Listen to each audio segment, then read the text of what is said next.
Are you guys sure you want to do this? Calling a Jumbie could have serious consequences. Are you chickening out? Don't worry, Anne has enough holy water for all of us.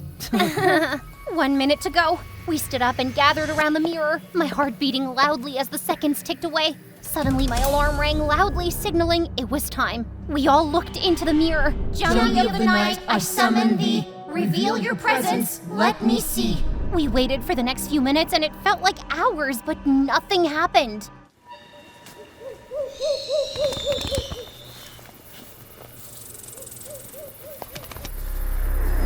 I can't believe I let you guys talk me into this. Oh, come on, Anne, stop being such a baby. Just then, a rustling noise sent us all into a panic, freezing us in pure terror. We all turned our flashlights towards the sound. It was just a harmless iguana. Oh, great. Now I'm even more freaked out. Why did I agree to do this again? Because it's Halloween and it'll be fun. Let's enjoy. Exams were finally over and we had just stepped into the freedom of university life. No more curfews. What better way to celebrate than with my friends on this eerie night? For 5 long years, I had passed that old plantation house on Wendy Fitzwilliams Boulevard, always wondering what secrets lay behind its crumbling walls.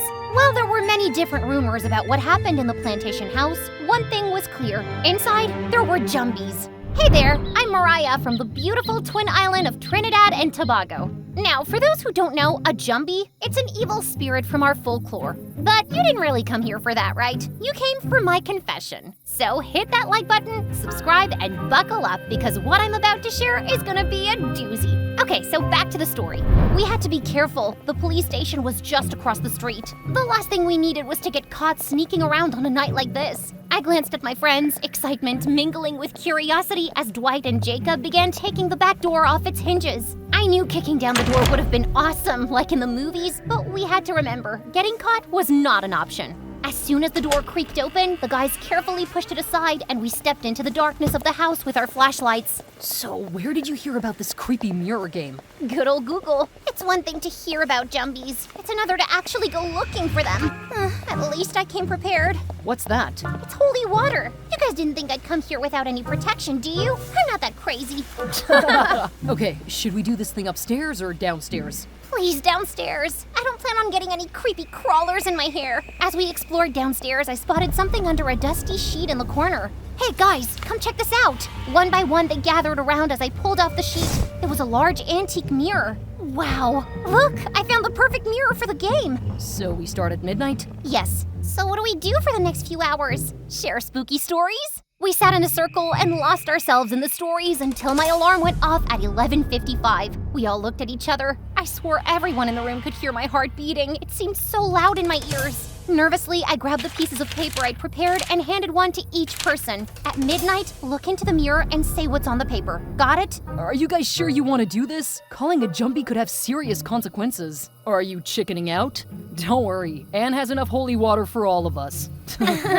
1 minute to go. We stood up and gathered around the mirror, my heart beating loudly as the seconds ticked away. Suddenly, my alarm rang loudly, signaling it was time. We all looked into the mirror. Jumbie of the night, I summon thee. Reveal your presence, let me see. We waited for the next few minutes and it felt like hours, but nothing happened. Jacob broke the tension with a smirk. I guess all the rumors we heard over the years were false. What is that? The sound was faint, almost like a whisper. The air turned cold and shadows stretched unnaturally across the walls, flickering like they had a life of their own. Then a low, eerie voice echoed through the room, barely above a whisper but cold enough to freeze the blood in our veins. Did you hear that? My voice barely made it out. Suddenly, the room exploded into chaos. The chandelier above us swung wildly, its glass bulbs bursting one by one. The whispers that had been faint before now grew louder. The voices spoke in a language none of us knew. The floor beneath us groaned, then cracked open. Thick black sludge oozed up through the gaps in the wood, creeping across the floor like something alive. And its stench, like spoiled meat, hit us hard, making it hard to breathe. And then we saw them, dark handprints pushing out from the wallpapers. Fingers stretching and clawing as if they were trying to tear their way through. My heart raced as we huddled together, frozen in fear. It felt like the air around us had turned heavy, holding us in place. The air turned icy, then came the sound. Footsteps approaching, slow, deliberate. We need to leave, now! Jacob's voice snapped us back to reality and we all bolted for the door. But when we grabbed the handle, it wouldn't budge. The door was locked. No, more than locked. It felt like it was sealed. Help! Someone help us! I'm way too young to die! I'm too young to die! And then the growl, low, rumbling, and inhuman, seemed to come from everywhere and nowhere at once. You have called the Jumbie, and it's hungry. Oh my god! What have I done? What did I get us into? Upstairs now! We raced up the stairs behind Dwight, taking the steps 2 at a time. The wooden steps groaned like they were about to collapse under our weight. Once in the hallway, we threw ourselves at every door, desperate, but each one refused to open. Locked, jammed, we were trapped. Come on, open, you stupid thing! We finally reached the last door. Jacob and Dwight kicked it with all their might, the lock snapping. We stumbled into the room, slamming the door behind us. Quick, block the door! But if it's a ghost, how is blocking the door supposed to help? Do you have a better idea? Anne was already shoving a broken bookshelf against the door. No, then move it! At that moment, our survival mode kicked in. We shoved everything we could find. Old, decaying furniture, dusty shelves, even a tattered armchair against the door. My hands were shaking so badly I could barely lift anything, but I wasn't about to stop. Not now. Not with that thing out there. Once the door was blocked, I looked at my friends, who seemed as terrified as me. What now? I felt like a mouse in a trap. Nowhere to run, nowhere to hide. But apparently there was one more option. Hide! Quick! Under the bed! I know what you're thinking, and yeah, you're probably right, but honestly, we weren't thinking straight at the time, so don't judge us. We crawled under the ancient, splintered bed, the moth-eaten sheets brushing our faces. Our bodies pressed together, hearts pounding in unison. The room was deathly silent, except for our ragged breathing. And then, scratching. Sharp, deliberate scratches against the door like nails dragging slowly across the wood. The sound sent chills racing down my spine. We didn't dare breathe, didn't dare move. Just as suddenly as it started, the scratching stopped. Guys, we can't stay here. We have to get out. So you rather us face the Jumbie? Why did I come to this house? I should have just stuck to my carnival, not this Halloween bull. I blame you, Mariah! Really? Do you think now is the best time for this conversation? Was Anne for real? Guys, look, there's a window. Looks big enough for us to get through. We all looked in the direction Dwight was pointing, and he was right. Yes, freedom! We scrambled out from under the bed, adrenaline driving us forward. Jacob reached the window first, trying to push it open, but it wouldn't budge. It was stuck, just like the doors. He looked around the room frantically and grabbed a piece of rusted steel from the corner. Move! We stepped back as he swung at the window with a loud clang. Then, bang! Something slammed into the door from the other side. Our makeshift barricade rattled violently as the banging grew louder and more frantic. The door shaking under the force of whatever was out there. We were too close to get caught. Jacob, hurry! Jacob finally smashed the glass window. Go, go, go! Just as we were about to climb through, the temperature in the room went down. My breath turned to mist, freezing in midair. And then I saw it, a shadow. It slid through the cracks in the door like smoke until it blocked our path. Now we were trapped. It twisted and began forming, its eyes glowing with a red, ghostly light. My legs felt like lead. I couldn't breathe. None of us could. The Jumbie appeared as a tall, shadowy figure, draped in tattered, dark clothing. His worn boots barely made a sound as he moved. A weathered hat sat low on his brow, casting an evil shadow across his face, while a long, tattered cloak hung from his shoulders. With a swift motion, Anne raised the holy water. Be gone, foul spirit! We watched as she sprayed the Jumbie with the sacred liquid. Then the Jumbie erupted into laughter, a sound that echoed like a chilling wind through the trees. Your faith is amusing, child, but holy water won't save you. Before Anne could react, the Jumbie lunged forward, a blur of shadow, and shoved her to the ground. She landed hard on the wooden floor. Anne! Dwight ran to help her to her feet. The Jumbie's eyes met mine, and its twisted mouth stretched into a sick grin. My heart pounded so hard I thought it would burst. Then a voice that was both a whisper and a growl. It spoke. Mariah, I see you brought your friends as promised. Everything froze. My friends turned to me. Shock and confusion plastered across their faces. My heart pounded in my chest, each beat louder than the last. I could feel their eyes on me, their silent questions louder than the Jumbie's voice. Mariah, what is he talking about? They don't understand, I thought, swallowing hard. They don't know what it's like to see your family struggling, to watch your parents work themselves into the ground just to barely scrape by. So you've been here before? I forced myself to look at them, guilt twisting in my gut. As I opened my mouth, the words felt hollow. Yes, I was here about 2 weeks ago and recited the ritual, and he appeared.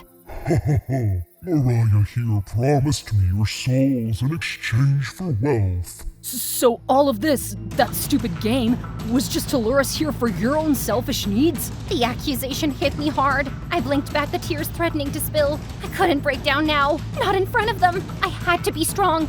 Selfish? My voice cracked, but the anger took over, fueled by years of desperation. My parents are working 2 and 3 jobs, and we're still living paycheck to paycheck. I'm tired. I can't stay in the ghetto. Can't live like that anymore. I did what I had to. But why us? I turned to Jacob, my eyes burning with anger. The words flew out of my mouth before I could stop them, filled with both anger and pain. Why not you? Huh.